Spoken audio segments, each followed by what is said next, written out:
దేవుని నామానికి మహిమ కలుగును గాక. చూస్తున్న ప్రేక్షగణానికి నా హృదయపూర్వక వందనాలు. మరి దేవుడు నా యొక్క సాక్ష్యాన్ని పంచుకోవడానికి నాకు ఇచ్చినటువంటి ఈ తరుణాన్ని బట్టి దేవుని నామానికి మహిమ కలుగును గాక. దేవుని పరిశుద్ధ నామానికి స్తోత్రాలు చెల్లిస్తూ ఒకసారి నా ప్రార్థనతో మరి ఈ సాక్ష్యాన్ని ప్రారంభించుకుందాం. స్తోత్రం మహాగరుడ పరిశుద్ర పరమ తండ్రి గొప్ప దేవుడానికి వందనాలు, స్తోత్రాలు నాయన. అయ్యా, ఈ భూమి మీదుగా నాయన తండ్రి స్తోత్రం నాయన. ఒంటరిగా అనాథగా ప్రభా, మరి ఎక్కడెక్కడో పనిచేస్తూ బ్రతికినటువంటి నన్ను ప్రభా మీరు చూసి పట్టుకొని నీ గొప్ప రక్షణను నాకు ఇచ్చి ఈ ఉన్నతమైన స్థితిలో నన్ను నిలబెట్టిన విధానంకై స్తోత్రం. ఇదిగో నాయన, ఈ సాక్ష్యము వింటున్నటువంటి ప్రతి ఒక్కరిని ప్రభా మీరు బలపరచండి, దీవించండి, ఆశీర్వదించండి. వారు కూడా ఇట్టి గొప్ప రక్షణ పొందుకునే భాగ్యము దయచేయమని తండ్రి స్తోత్రం. ఈ అవకాశం ఇచ్చిన మీకు మహిమా స్తోత్రాలు ఘనత చెల్లిస్తూ యేసు పరిశుద్ధాత్మలో ప్రార్థిస్తున్నాము తండ్రి, ఆమెన్. దేవుని నామానికి మహిమ కలుగునాక. మరొకసారి మరి మీ అందరికీ నా వందనాలు. మరి సాక్ష్యాన్ని చెప్పించుటకు మీ ముందు కూర్చోబెట్టి ఈ విధంగా పంచుకొనుటకు దేవుడిచ్చిన మహాకృపను బట్టి స్తోత్రాలు. మరి నా పేరు సింగమల్ల సీమోన్ శిలారి. నా పేరు సింగమల్ల సీమోన్ శిలారి. మా తండ్రి గారి పేరు సింగమల్ల పెద్దల్లయ్య, మా తల్లి గారి పేరు ఈ సింగమల్ల ఈశ్వరమ్మ. మా సొంత గ్రామం కొరీపల్లి, చిన్నశంకరంపేట మండలం, మెదక్ జిల్లా. మరి నా జీవితంలో దేవుణ్ణి తెలుసుకోవడానికి ముఖ్య కారణం ఏమిటనంటే, మరి నా చిన్నతనంలోనే మా తల్లిగారు చనిపోయారు. చనిపోయిన తర్వాత మా తండ్రి గారు నన్ను ఎంతో కష్టపడి ఒక 15 సంవత్సరాల వయసు వరకు పెంచుతూ వచ్చాడు. తర్వాత మా తండ్రి గారు కూడా చనిపోయారు. అయితే 15 సంవత్సరాల కాలంలో మా తండ్రి గారికి ఒక శాతబడి అనేది చేశారు. మరి ఆయన పేయిలో నుంచి నిమ్మకాయలు ఇంత పొడు ముళ్ళు వెళ్ళడం నేను చూశాను. మరి ఆ దేవతలు అనేవాళ్ళు తీయడము, అటువంటి విద్య, ఆ గారడి విద్య చూపించడం అనేటివి నేను చూశాను. సో అలా అటువంటి కష్టకాలంలో, అటువంటి ఇబ్బందికరంగా మరి మన తండ్రి గారు చనిపోయిన తర్వాత మరి నేను బతుకుదేరువై 1990వ సంవత్సరంలో సికింద్రాబాద్కు వెళ్ళిపోయాం. హైదరాబాద్కు వెళ్ళిపోయి అక్కడ బతుకుదేరువు నిమిత్తమై వెళుతూ ఉన్నప్పుడు మరి 1990లో సికింద్రాబాదు జూబ్లీ బస్ స్టాండ్ క్యాంటీన్లో పనిచేయడం జరిగింది. 94 దాకా, 94లో మరి సికింద్రాబాదు జూబ్లీ బస్ స్టాండ్ క్యాంటీన్లో పనిచేస్తున్న మేము, మరి నాకు కొంతమంది స్నేహితులు కూడా ఏర్పడ్డారు అక్కడ. వాళ్ళు ఎవరనంటే గోదావరిఖని దగ్గర ఉన్నటువంటి ఆ పెద్దపల్లిలో ఉన్న రాజ్ కుమార్ అనే వ్యక్తి, రెండవది నుస్తులాపూరు పి అంజయ్ అని, వారు ఉన్నతమైనటువంటి కులస్తుడే. దయచేసి ఈ వీడియో వింటున్నటువంటి ఆ వ్యక్తి నన్ను కలవాల్సిందిగా కోరుతున్నాను, పి అంజయ్ అని. మేము జూబ్లీ బస్ స్టాండ్ క్యాంటీన్లో పనిచేసాము. తర్వాత అదే 94వ సంవత్సరంలో మేము బొంబాయి కూడా వెళ్ళాము. రాజకుమార్ అనే వ్యక్తి, వరంగల్ జిల్లాలో వరుణ్ అనే వ్యక్తి కూడా మాకు స్నేహితుడిగా ఉన్నారు. ఆ దేవునికి నామానికి మహిమ కలుగును గాక. తర్వాత మేము విడిపోయిన తర్వాత నేను కమ్మరిపల్లి ప్రాంతానికి బతుకుదెరువు నిమిత్తమై వెళ్ళినప్పుడు అక్కడ ఆ లేబర్ పని, టిప్పర్ మీద పనిచేస్తున్న కాలంలో నాతోటి పనిచేస్తున్నటువంటి ఒక వ్యక్తి దొంగతనం చేసి పారిపోయాడు. ఆ కాపోలి ఇంట్లో దొంగతనం చేసి పారిపోయిన తర్వాత అయితే అతను నాతో పాటు ఉన్నాడు కాబట్టి మేమిద్దరము కలిసి ఆ దొంగతనం చేశామని అయితే నన్ను పట్టుకొని కొట్టి పోలీస్ స్టేషన్లో అప్పచెప్పి కేసు పెట్టినప్పుడు మమ్మల్ని రిమాండ్లో పెట్టారు. ఒక 6 నెలలు రిమాండ్లో పెట్టారు. పెట్టిన తర్వాత ఆ జడ్జి గారు మమ్మల్ని చూసి వాళ్ళు ఈ దొంగతనం చేయలేదని నాకు అనిపిస్తుంది కనుక ఈ కేసును కొట్టేస్తానని చెప్పాడు. అయితే అక్కడ జరిగినటువంటి సంఘటన ఏమిటి అని అంటే, ఈ 6 నెలలు రిమాండ్లో ఉన్నప్పుడు ఆ చెరసాలలో అనేకులు, ఆ జైల్లో నిజామాబాద్ కిలాలో నేనున్నాను. 6 నెలలు. అక్కడ నన్ను శ్రీనివాస్ అంటారు, శిలార్ అనే పేరు కాదు, శ్రీనివాస్ అని పిలుస్తారు ఆ ఏరియాలో. అక్కడ చెరసాలలో వాళ్ళు మరి దైవ సేవకులు కొంతమంది వారి కుటుంబంతో కలిసి వచ్చి స్వార్థ ప్రకటిస్తూ ఉండేవారు. ప్రతి ఆదివారం వచ్చి పాటలు పాడి దేవుని వాక్యాన్ని చెప్తూ ఆ దేవునికి సంబంధించినటువంటి బుక్స్ పంచుతూ ఉండేవారు. ఆ తరుణంలో వాళ్ళు ఇచ్చినటువంటి ఆ బుక్కు, ఆ గ్రంథాన్ని తీసుకొని నేను చదివినప్పుడు నాకు ఒక ఆలోచన ఏమని వచ్చిందని అంటే, దేవుడా, ఎన్నో దేవుళ్ళను మొక్కాము, మరి మాకేం మేలు జరగలేదు. మరి నువ్వు దేవుడు అని చెప్తున్నారు కనుక మరి నా జీవితంలో నేను చేయలేనటువంటి ఈ దొంగతనం కేసు నా మీద పెట్టారు కనుక ఇది చేయలేదనే సంగతి దేవుడు అయితే నీకు తెలిసే ఉంటుంది, ఈ కేసు కొట్టుడు పోతే నేను మిమ్మల్ని నమ్ముకుంటానని చెప్పి రాత్రి 12 గంటల సమయంలో నేను తెలిసి తెలియని ప్రార్థన చేస్తూ దేవుణ్ణి అడగడం జరిగింది. సో నేను ఆ ప్రార్థన చేసిన 15 రోజులలో ఆ కేసు కొట్టుడు పోయింది. దేవునికి మహిమ కలుగునుగాక. కేసు కొట్టేశారు. అయితే సాక్ష్యం చెప్పడానికి వచ్చినటువంటి సాక్షులు తారుమారుగా చెప్పారు. ఒకరేమో మెదకులో దొరికారని చెప్పారు, ఒకరేమో కమ్మరపల్లిలో దొరికారని చెప్పారు. దేవుడే వారి ఆలోచన విధానాన్ని తారుమారు చేసి, దేవుడే వారి సాక్ష్యాలను తారుమారు చేసి మరి మాకు శిక్ష పడకుండా దేవుడే మమ్మల్ని కాపాడాలని నేను హృదయపూర్వకంగా ఆయనను విశ్వసించి నమ్ముకొని ఈ రీతిగా యేసు ప్రభువును తెలుసుకొని ఆ చెరసాల నుంచి బయటకు వచ్చిన తర్వాత ఆ దేవుని సన్నిధానంలో బ్రతుకుతూ ఇప్పటి వరకు జీవిస్తూ ఉన్నాము. గత 2001లో నేను చెరసాల నుంచి బయటకు వచ్చాను. 2002 జనవరి 1 తారీఖు నేను బాప్తిసం తీసుకున్నాను. ఆ 2001లో ఆ సంవత్సరం అంతా కూడా భయంకరమైనటువంటి ఆ 6 నెలలు రిమాండ్లు ఉన్నటువంటి ఆ చీకటి దినములు నేను బ్రతికినంత కాలం మర్చిపోలేను. అయితే దేవుడు తన ప్రణాళిక ఉద్దేశ ప్రకారమే ఆ రకంగా ఆయన సన్నిధానానికి నన్ను నడిపించుకున్నాడని నేను విశ్వసిస్తున్నాను. ఎందుకు ఈ మాట నేను చెప్పగలుగుతూ ఉన్నాను అని అంటే, నా చిన్నతనంలో నేను భాగవతాలు చూశాను, నేను చిరుతల రామాయణం ఆడాను, ఎన్నో కథలు విన్నాము. గొల్లవాళ్ళు ఉగ్గు కథ చెప్పడం విన్నాము, ఈ దేవతలు దేవుళ్ళని మొక్కాము. రెండవది మా మేనత్త గారు అక్కమ్మ అని ఉండేది, ఆమె సిగమూగుతూ కొన్ని విషయాలు చెప్తూ ఉండేది, మనుషులను భ్రమపరుస్తూ భ్రమలో పెడుతూ నీకు ఇది జరుగుతుంది అది జరుగుతుంది అని చెప్తూ ఉండేది. అలా గుడ్డిగా ఆ చెప్తున్నటువంటి విషయాలు ఇప్పటికీ ఉన్నారు. అలాంటి గుడ్డిగా చెప్తున్నటువంటి విషయాలు నమ్మి ఆ మూఢనమ్మకంలో, ఆ మాయా భక్తిలో, ఆ పనికిరాని భక్తిలో అలా జీవిస్తూ వచ్చాము. తర్వాత ఇప్పుడు కూడా జీవిస్తూ ఉన్నారు. సో వారు ఈ సత్యాన్ని గమనించాలని నా యొక్క ఆకాంక్ష, మీరందరూ ఈ సత్యాన్ని గుర్తెరగాలని నా యొక్క బాధ భావము కూడా గమనించాలి. అయితే దేవతలు దేవుళ్ళు అని చెప్పబడినటువంటి వాళ్ళ యొక్క చరిత్ర కొందరు చదువుకున్నటువంటి వ్యక్తులు, విద్యావంతులు కొన్ని సర్జరీలు చేసినప్పుడు, కొన్ని సెర్చ్ చేసినప్పుడు, దాని గురించి అన్వేషించినప్పుడు అదంతా అబద్ధము, ఒట్టి కల్పన అనే ఆలోచనలు బయటకు వచ్చాయని చెప్తూ ఉన్నారు.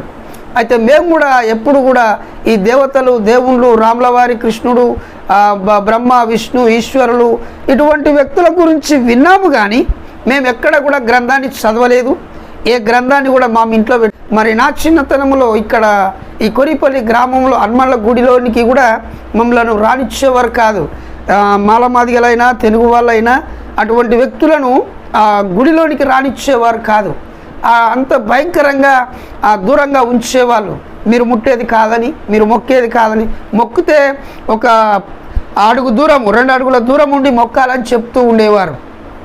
కనీసము ఆ గుడి గోడను కూడా ముట్టడానికి వీల్లేనంతగా భయంకరంగా దూరంగా ఉండి ఆ మొక్కాలని చెప్తూ ఉండేవారు. అంటే దేవుడు అనేవాడికి మనుషులలో అంటరాని వాళ్ళు, అంటొచ్చిన వాళ్ళు అనే భేదాలు ఉంటాయా? ఈ విషయంలో నాకు చాలా బాధ కలిగింది. దేవునికి మనుషులను వేరుపరిచి భేదాభిప్రాయాలు కలిగించేటటువంటి తత్వము దేవుళ్ళకు ఉంటుందా, దేవుడికి ఉంటుందా అనే విషయాన్ని కూడా నేను గమనిస్తూ వచ్చాను. దేవుడు అనేవానికి మనుషులంతా సమానమని మాట్లాడతారు. ఎందుకనంటే దేవుడు అందరినీ పుట్టించాడు, అందరినీ కన్నాడు, అందరినీ భూమి మీద బ్రతికింపజేస్తూ ఉన్నాడు, అందరినీ నివసింపజేస్తూ ఉన్నాడు. అందుకని దేవుడు చేసినటువంటి ఈ గొప్ప కార్యాన్ని మరి దేవుళ్ళు పెట్టారా, మనుషులే పెట్టారా నాకైతే స్పష్టంగా తెలియదు. కానీ ఈ విషయాన్ని నేను బాగా ఆలోచిస్తూ వచ్చాను. ఏమిటనంటే దేవునికి కులతత్వం కానీ, లేదా కులానికి ఒక దేవుడు, జాతికి ఒక దేవుడు, మతానికి ఒక దేవుడు అనేది దేవుళ్ళు చెప్పారా? ఆ దేవుళ్ళు అటువంటి నిబంధనలు పెట్టారా, లేదా మనుషులమే మనం పెట్టుకున్నామా? దీన్ని బాగా ఆలోచించవలసిందిగా నేను మీకు మనవి చేస్తూ ఉన్నాను. దేవుని పరిశుద్ధ గ్రంథంలో ఆది కాండంలో ఒక మాట ఉంది, చూసుకుందాం. దేవుని వాక్యంలో నుంచి ఆది కాండం, దేవుడు మానవులను తన స్వరూపమందు, ఆది కాండం 1వ అధ్యాయం 4వ వచనంలో దేవుడు వాటి వాటి జాతి ప్రకారము జీవము గల వాటిని అనగా వాటి వాటి జాతి ప్రకారము పశువులను పురుగులను అడవి జంతువులను భూమిని పుట్టించుగాక అని పలికెను. దేవుడు ఆ జాతులన్నీ పుట్టించిన తర్వాత 26వ వచనంలో దేవుడు మన స్వరూపమందు మన పోలిక చొప్పున నరులను చేయుదాము, వారు సముద్రపు చేపలను ఆకాశ పక్షులను పశువులను సమస్త భూమిని ఏలుదురు అని దేవుడు స్పష్టంగా పలికాడు. అంటే దేవుడు మనుషులను సృష్టించిన తర్వాత మనుషులందరూ ఈ భూమి మీద స్పష్టంగా వాళ్ళు ఏక మనసు కలిగి ఒకే రీతిగా బ్రతుకుతారని దేవుడు సృష్టించేశానని చెప్తూ ఉన్నాడు. అయితే చరిత్రలో మనము బయట చరిత్ర ఈ దేవతా దేవుళ్ళు అనే చరిత్రలో విన్నట్లయితే వాళ్ళు ఏం చెప్పారంటే మొదట బ్రహ్మ పుట్టాడు, తర్వాత విష్ణు పుట్టాడు, తర్వాత ఈశ్వరుడు పుట్టాడని చెప్పారు. అంటే ఆ చరిత్రలోకి వెళితే నేను విన్నటువంటి చరిత్ర ఏమిటంటే ఒక శక్తి గుడ్లు పెట్టి 3 పిల్లల్ని కంటే వాళ్ళు ఈ బ్రహ్మ విష్ణు ఈశ్వరులని వారిని పెళ్లి చేసుకోమని అడిగితే వారిని బండలుగా మార్చేసిందని శంకరుడు మరి పెళ్లి చేసుకోవడానికి ఇష్టపడినప్పుడు ఆమెను ఏ రీతిగా పెళ్లి చేసుకోవాలో ఆ విషయాన్ని తిరిగి వెళ్ళి జాంబవంతుడు అనే ఒక వ్యక్తిని అడుగుతాడని, ఈ జాంబవంతుడు అనే వ్యక్తి ఈ భూమి పుట్టక ముందే ఈ సృష్టి పుట్టక ముందే ఉన్నాడని కథలు చరిత్రలు చెప్పడం నేను విన్నాను. అయితే వీళ్ళకంటే ముందే జాంబవంతుడు ఉన్నాడు. ఆ జాంబవంతుడి దగ్గరికి శంకరుడు వెళ్ళి, తాత మరి ఇట్లా ఆమె నన్ను పెళ్లి చేసుకోమని అడుగుతుంది, మరి ఏ రీతిగా నేను ఆమెను పెళ్లి చేసుకోవాలని అడిగినప్పుడు, ఒరే నాయన ఆమె దగ్గర ఉన్నటువంటి 3 వరాలు నువ్వు కోరుకో అని చెప్పాడు. ఏమిటనంటే చిత్రకన్ను, మాయకుచ్చుల బొంత, బెత్తెము అనేది ఒకటి ఉంటుంది, అదే గదాసులం అనే బెత్తెము. ఈ 3 తీసుకో. ఈ 3 తీసుకున్న తర్వాత ఆమెను స్నానానికి వెళ్ళమని చెప్పు. ఆమె స్నానానికి వెళ్ళినప్పుడు ఆ కన్ను నష్టపెట్టుకొని చూడు. ఆ కన్ను నష్టపెట్టుకొని నువ్వు చూసినప్పుడు ఆమె బూడిదగా మారిపోతుంది. మారిపోయిన తర్వాత మీరు 3 అన్నదమ్ములు కనుక ఆ 3 కూడా నువ్వు బ్రతికించి తర్వాత ఆ బూడిదను మీరు 3 కుప్పలుగా చేసుకుంటే వాళ్ళు 3 స్త్రీలుగా మారిపోతారు. అప్పుడు మీరు పెళ్లి చేసుకోవచ్చని జాంబవంతుడు శంకరుడితో చెప్పాడని ఆ కథలో చెప్పడం నేను విన్నాను. అంటే ఇటువంటి కల్పన కథలను ఎంతో స్పష్టంగా మనుషుల పైన రుద్దుతూ మనుషులను భ్రమపెడుతూ ఇటువంటి కథల్లో నడిపించినటువంటి చరిత్రలు ఎన్నో ఉన్నాయి. అటువంటి కథలు నమ్మి అటువంటి చరిత్రలు నమ్మి నష్టపోయినటువంటి వాళ్ళం చాలామంది ఉన్నాం. ఇక్కడ ఇంకొక మాట నేను చెప్పాలని అనుకుంటున్నాను. ఏమిటనంటే మన పక్కింటి వానికి కష్టం వస్తే లేదా మన ఎదురింటి వానికి కష్టం వస్తే ఒక వారం చూసుకొని కొబ్బరికాయ ఉదిబత్తులు తీసుకొని గుడికి వెళ్ళి కొట్టి మా ఇంటి పక్కోడు బాగుండాలి, మా ఇంటి కూడా బాగుండాలి, మా ఇంటి ముంగడి వ్యక్తి బాగుండాలని మొక్కిన దాఖలాలు మనకు ఎవరైనా నేర్పారా? లేదు. ఎందుకనంటే అది మన పెద్దలు చేయలేదు, మన తండ్రులు చేయలేదు, మన తాతలు చేయలేదు, మనం చేయలేదు. కానీ ఇక్కడ యేసుక్రీస్తును నమ్మినటువంటి ప్రతి బిడ్డ ప్రతి ఒక్కరి కోసం ప్రార్థన చేస్తారు.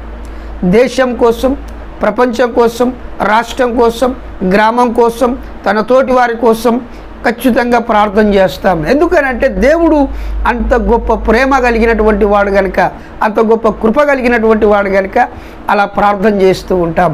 ఎందుకు ఈ మాటలు నేను జ్ఞాపకం చేస్తూ ఉన్నానంటే నా జీవితంలో ఎన్నో కష్టాలు ఒడిదుడుకులు చూసి ఎన్నో భయంకరమైనటువంటి శ్రమల్లో ఆ బాధల్లో నుంచి ఈ స్థాయికి వచ్చాము కనుక ఆ మాటలు నేను చెప్తూ ఉన్నాను. చెరసాలలో ఉన్నప్పుడు నా తోటి వారు ఎవరు రాలేదు, నా స్నేహితులు కానీ నా బంధుమిత్రులు కానీ ఎవరు కూడా నన్ను వచ్చి పలకరించిన దాఖలాలు లేవు. ఎందుకు ఈ మాట చెప్తున్నానంటే మన దగ్గర సమృద్ధిగా డబ్బున్నా ఆస్తున్నా అప్పుడే స్నేహితులు బంధుమిత్రులు ఎంతో ఆప్యాయంగా వచ్చి మాట్లాడి తనకు అవసరం ఉన్నది తీసుకొని వెళ్ళిపోతారు. కానీ అదే కష్టం మనకు వచ్చిందంటే ఎవరు కూడా మన దరిదాపులోకి రారు. ఎందుకు ఈ మాట చెప్తున్నానంటే చెరసాలలో నేను 6 నెలలు ఉన్నప్పుడు ఎవరు కూడా నా దగ్గరికి రావడానికి కానీ నన్ను చూడడానికి కానీ నాతో మాట్లాడడానికి ఇష్టపడినటువంటి వాళ్ళు కాదు. తర్వాత నేను బయటకు వచ్చిన తర్వాత యేసుప్రభుని నమ్మిన తర్వాత ఆ ఊరిలోకి వచ్చిన తర్వాత కూడా వీళ్ళు దొంగతనాలు చేసి ఇటువంటి భయంకరంగా ఏదో మతంలో చేరి ఏదో దేవుణ్ణి ఎత్తుకొని వచ్చాడు. ఈ మనం కులంలో మన పెద్దలు చేసినటువంటి పద్ధతులు ఏమి చేయట్లేదు, ఇది కులం బంధు పెడతామని చెప్పి పంచాయతీ పెట్టడం కూడా జరిగింది. అయితే ఈ కులం అనేది ఎవరు పుట్టించారు, ఎక్కడ పుట్టింది చాలామందికి తెలియదు. కులం ఎక్కడి నుంచి వచ్చింది అనేది కూడా చాలామందికి తెలియదు. దేవుడు మానవుణ్ణి సృష్టించినప్పుడు కులం అనేది లేదు అని బైబిల్ గ్రంథంలో దేవుడు స్పష్టంగా చెప్తూ ఉన్నాడు. సో దీన్ని ఆలోచించాలి. చదువుకున్నటువంటి విద్యావంతులు, మహాజ్ఞానవంతులు, శాస్త్రులు, పరిచయాలుగా, శాస్త్రవేత్తలుగా ఎంతోమంది భూమి మీద జ్ఞానవంతులుగా ఉంటూ ఉన్నారు. చాలా మాట్లాడుతూ ఉన్నారు, చాలా అడ్డు ప్రశ్నలు వేసి అడుగుతూ ఉన్నారు. దయచేసి నేను చెప్తున్నటువంటి విషయం ఏంటంటే, మాటను ఆలోచించాలి, గమనించాలి, దాని వెనుక ముందున్న విషయం ఏందో తెలుసుకోవడానికి ప్రయత్నం చేయాలి. మాట అనగానే దానికి అడ్డుగా చెప్పడం కాదు, కానీ దాన్ని స్పష్టంగా ఆలోచించి దానికి జవాబు ఇవ్వడానికి ఇష్టపడండి. ఈ వీడియో చూస్తున్నటువంటి ప్రతి ఒక్కరూ గమనించాలి, ఆలోచించాలి. ఆ కష్టాల్లో, బాధల్లో ఉన్నటువంటి వ్యక్తిని పరామర్శించడం అనేది ఒక యేసు ప్రభుల వారు చెప్పినటువంటి మాటే. బైబిల్లో స్పష్టంగా యేసు ప్రభు చెప్పినటువంటి మాట, నీ శత్రువుని సైతం నువ్వు ప్రేమించాలని చెప్పాడు, నిన్ను వల్ల నీ పొరుగు వారిని ప్రేమించాలని చెప్పాడు. గమనించండి, మనతోటి ఎవరైనా కయ్యం ఆడితే, జగడం ఆడితే, లొల్లి పెట్టుకుంటే మనం ఇష్టపడం. ఎందుకనంటే వాళ్ళు మనతో లొల్లి పెట్టుకున్నారు, గొడవ పడ్డారని. వాళ్ళ ఇంటికి మన పిల్లలు వెళ్తే మనం కొడతాం, తిడతాం. అంటే మన సాంప్రదాయాలు మనకేం నేర్పినాయి? మనతో జగడమాడి లొల్లి పెట్టుకున్నంత మాత్రాన వారింటికి వెళ్ళకూడదు, వారితో మాట్లాడకూడదనే కదా మన సాంప్రదాయాలు మనకు నేర్పినటువంటి విషయాలు. కానీ యేసు ప్రభు అన్నాడు, మీరు ఉదయమున జగడమాడితే, ఉదయం అష్టమం అంటే పొద్దున కొట్లాడితే పొద్దుకే వరకల్లా మీరు సమాధాన పడాలి, మీరు ప్రేమ కలిగి జీవించాలని యేసు ప్రభుల వారు చెప్పారు. సో ఆయన చెప్పిన మాటకు, మన తాత ముత్తాతల నుంచి మొక్కుకుంటూ వచ్చిన దేవుళ్ళు చెప్పినటువంటి కథలకు ఎక్కడ పొంతనలేదు. ఎక్కడ కూడా ఆ సర్దుబాటు అనేది లేదా వారిని ఇతరులను క్షమించేది తత్వాన్ని కూడా చెప్పినట్టు చరిత్రలో లేదు. ఎందుకు ఈ మాటలు నేను జ్ఞాపకం చేస్తున్నానంటే, ఆ శిశుపాలుని తప్పుల యొక్క లెక్కబెట్టి 100 తప్పులు కాగానే ఆ శ్రీకృష్ణుడు సుదర్శన చక్రంతో శిశుపాలుని నరికాడు అని చరిత్ర చెప్తూ ఉంటారు. ఎందుకని? ఒక దేవుడు అనేవాడికి ఒక మనిషిని చంపడానికి ఆ ఉద్దేశాన్ని కలిగి ఉన్నాడు, కానీ ఆ వ్యక్తి తప్పులు చేస్తే ఆ వ్యక్తిని క్షమించి, మన్నించి, వాని ఉద్దేశాన్ని, వాని ఆలోచనలు మార్చి, ఆ దురాలోచనలు తీసేసి వాని ఒక మంచి వ్యక్తిగా మార్చి ఎందుకు నిలబెట్టకూడదు? చక్రంతో అతని తలనరికి ఎందుకు చంపాలి? అలా చంపుకుంటూ పోతే భూమి మీద ఎవరైనా నీతిమంతులు ఉన్నారా? తప్పు చేయనివాడు, పాపం చేయనివాడు, మోసం చేయనివాడు, ఒక వ్యక్తిని ముంచనటువంటి వాడు, అబద్ధం ఆడనటువంటి వాడు ఎవరైనా ఈ భూమి మీద ఉన్నారా? లేదు. రోమపత్రికలో రాయబడింది, మానవులందరూ పాపము చేసి దేవుడు అనుగ్రహించు మహిమను పొందలేకపోతున్నారు, ఆయన రక్షణ భాగ్యాన్ని కోల్పోతూ ఉన్నారని దేవుడు స్పష్టంగా మాట్లాడుతూ ఉన్నాడు. అంటే ఇటువంటి విషయాలు మనుషులుగా భూమి మీద పుట్టిన మనము ఎందుకు ఆలోచించట్లేదు? దేవుని యొక్క మాటను ఎందుకు అంగీకరించట్లేదు? దేవుడు చెప్పినటువంటి ఆ మాటను మీరు స్పష్టంగా దాన్ని చదివి తెలుసుకోవాలని నేను మనవి చేస్తూ ఉన్నాను. బైబిల్ గ్రంథాన్ని చాలామంది చులకనగా చేసి మాట్లాడుతూ ఉన్నారు, అక్కడక్కడ కాల్చేస్తున్నారు కూడా. దేవుడు వారిని, వారి కుటుంబాన్ని దీవించునుగాక. ఎందుకు దాన్ని కాల్చేస్తున్నారంటే అది వారిని కాల్చేస్తుంది. ఎందుకు దాన్ని తులనాడుతూ వ్యతిరేకిస్తున్నారంటే వారు చేస్తున్న పాపాలను వ్యతిరేకిస్తుంది, వారు చేస్తున్న దుర్మార్గాన్ని వ్యతిరేకిస్తుంది, వారు చేస్తున్న మోసాలను ఎత్తి చూపిస్తుంది, వారిలో ఉన్న లోటుపాట్లను ఇది తప్పని ఎత్తి చూపిస్తున్న ఏకైక చరిత్ర గ్రంథము అని అంటే అది బైబిల్ గ్రంథమే. ఇటువంటి విషయాలు బైబిల్ గ్రంథము చెప్తుంది కనుక దాన్ని తులనాడుతూ ఉన్నారు, దాన్ని వ్యతిరేకిస్తూ ఉన్నారు, దాన్ని కాల్చేస్తూ ఉన్నారు. యేసు ప్రభు దేవుడని చెబితేనే కొట్టడానికి వస్తూ ఉన్నారు. కారణం ఏమిటి? మీలో ఉన్న దుర్మార్గం, తాగుడు అనే దుర్మార్గం ఒకటి దాగి ఉంది. ఎదుటివాడిని మాయమాటలతో మోసం చేసి బ్రతకాలనే ఒక దుర్మార్గం మీలో ఉంది. అందుకే ఎజ్కేల్ గ్రంథంలో ఒక మాట ఉంది, దుర్మార్గుడు తన దుర్మార్గాన్ని మార్చుకొని మారు మనసు పొంది నా కృపలో వాడు జీవిస్తే తప్ప నేను దుర్మార్గుని బ్రతకనివ్వనని దేవుడు స్పష్టంగా మాట్లాడుతూ ఉన్నాడు. మారాలని చెప్తూ ఉన్నాడు. అంటే దేవుడు మారాలని చెప్తూ ఉన్నాడన్న మాట ఆయన సేవకులుగా మమ్మల్ని పిలుచుకొని ఆ రక్షణ సువార్తను ప్రకటించమని ఆయన చెప్పాడు కనుక ప్రకటిస్తూ ఉన్నాం. కేవలం యేసు ప్రభు దేవుడు, రక్షకుడు, ఆయనను నమ్ముకోండి మీరు మోక్షానికి వెళ్తారని చెప్తేనే కొట్టడానికి, తిట్టడానికి, లేదా వ్యతిరేకించడానికి, లేదా సువార్తను అడ్డగించడానికి ప్రయత్నం చేస్తూ ఉన్నారు. ప్రియమైన జనాంగమా, ప్రియమైన బిడ్డలారా, మీరందరూ జ్ఞాపకం చేసుకోండి, ఆలోచించండి. ఇలా మాటలు ఎటువంటి పొరపాట్లు లేకుండా మరి మీరు రక్షణ పొందాలని నేను మాట్లాడుతూ ఉన్నాను. ఎందుకంటే జీవితంలో ఎన్నో పొడగొట్టుకొని కష్టాలు, నష్టాలు, బాధలు గట్క తిన్నప్పటి నుంచి నాకు తెలుసు, కుండల గట్క తిన్నప్పటి నుంచి నాకు తెలుసు. కడుపుకు అన్నం దొరకనటువంటి దినాలలో నేను పుట్టాను. గమనించండి, మనకు అన్నం లేదంటే ఆ రోజుల్లో అన్నం పెట్టేవాడు కరువయ్యేవాడు. అన్నం పెట్టడం చాలా కష్టతరంగా ఉండేది అన్నం దొరకాలంటే. సో అటువంటి భయంకరమైన స్థితిలో ఎవరైనా అన్నం పెట్టి ఆదుకున్నటువంటి దాఖలాలు ఉన్నాయా? లేదు. ఎందుకంటే ఎవరికి దిక్కు లేదు కాలంలో ఉన్నాం కనుక. ఇప్పటికీ సమృద్ధిగా ఉన్నప్పటికీ చాలామందిలో ప్రేమలు లేవు. ప్రేమ ఎట్లుందంటే ఒక గంట 2 గంటలు వచ్చామా, తిన్నామా, తాగామా, వెళ్ళిపోయినామా అన్నట్లు ఉంటున్నారు. కానీ కష్టం ఉందా, బాధ ఉందా, ఎట్ల బతురు, ఏం కథ అడిగిన దాఖలాలు లేవు. అంటే మనుషుల్లో ప్రవర్తన విధానము ఎలా మారిపోయింది. ఆ రోజుల్లో ఒక సుట్టపైన వస్తే ఆయనను 2 రోజులు ఉంచుకొని ఆయనకు అన్ని విషయాలు అర్చుకొని అన్ని విధాలుగా ఆయనకు చేయవలసిన మర్యాద చేసి పంపించేవాళ్ళు. ఈ రోజులు అలా లేదు. దయచేసి దేవుని ప్రేమ ఏదైతే తెలియపరుస్తుందో అది గమనించండి, అది తెలుసుకోండి, ఆ ప్రేమలో జీవించడానికి ఇష్టపడండి. దేవుడు ఏదైతే మనకు చేయాలని అనుకుంటున్నాడో దాన్ని గమనించి తెలుసుకోవాల్సిందిగా కోరుతున్నాను. ఎందుకంటే చాలామందికి దేవుడు అంటే ఏమిటో తెలియదు. ముఖ్యంగా నేను ఒక మాట ఏం చెప్పాలనుకున్నానంటే, దేవునికి భార్య పిల్లలు సంసారము లేదు. నారాయణమూర్తి ఒక్కడే, నారాయణమ్మ లేదు. అంటే దేవునికి భార్య పిల్లలు సంసారం అనేది మనమే అంటుగడుతున్నాము. వాళ్ళు సంసారం చేసి పిల్లలు కన్న తర్వాత మళ్ళీ వారి పిల్లలు కూడా దేవుళ్ళు అయిపోతూ ఉన్నారు, వారి పిల్లల దేవుళ్ళు అయిపోతూ ఉన్నారు. మరి ఇక్కడ యేసు ప్రభు జీవిత చరిత్రలో చూసినట్లయితే ఆయన స్త్రీతో సాంగత్యం చేయడం కానీ, ఎటువంటి పాప జీవితం కలిగి జీవించడం కానీ, ఈ లోకానుసారమైన ఏ పద్ధతి కానీ ఆయన చేయడానికి ఇష్టపడలేదు. ఎందుకు అని అంటే ఆ పరిశుద్ధమైనటువంటి ఆ పరిశుద్ధుడిగా పవిత్రుడిగా నేను దేవుణ్ణి రుజువుపరుచుకోవడానికి ఆయన ఈ భూమి మీద 33.5 సంవత్సరాలు జీవించి చూపించాడు. ఒక మానవుడిగా 100% మనిషిగా జీవించాడు, 100% దేవుడిగా జీవించి ఈ భూమి మీద ఆయన చూపించాడు. ఇదిగో మీరు నాలాగా జీవించి తండ్రి యొద్దకు మీరు నా ద్వారా రావాలని ఆ మార్గాన్ని బోధించి చూపించి నడిపించి తన శిష్యులకు ఆ విషయాలను అప్పచెప్పి ఆయన 3వ దినమున చనిపోయి సిలువలో చనిపోయి సమాధి చేయబడి 3వ దినమున తిరిగి లేచి సజీవుడై అనేకులకు అగుపడి తన సజీవ సాక్ష్యాన్ని భూమి మీద విడిచిపెట్టి తన 11 మంది శిష్యులకు ఆ సువార్తను అప్పచెప్పి తన పనిని అప్పచెప్పి ఆయన ఆరోహణుడై వెళ్ళిపోయాడని పరిశుద్ధ గ్రంథం స్పష్టంగా తెలియపరుస్తూ ఉన్నది.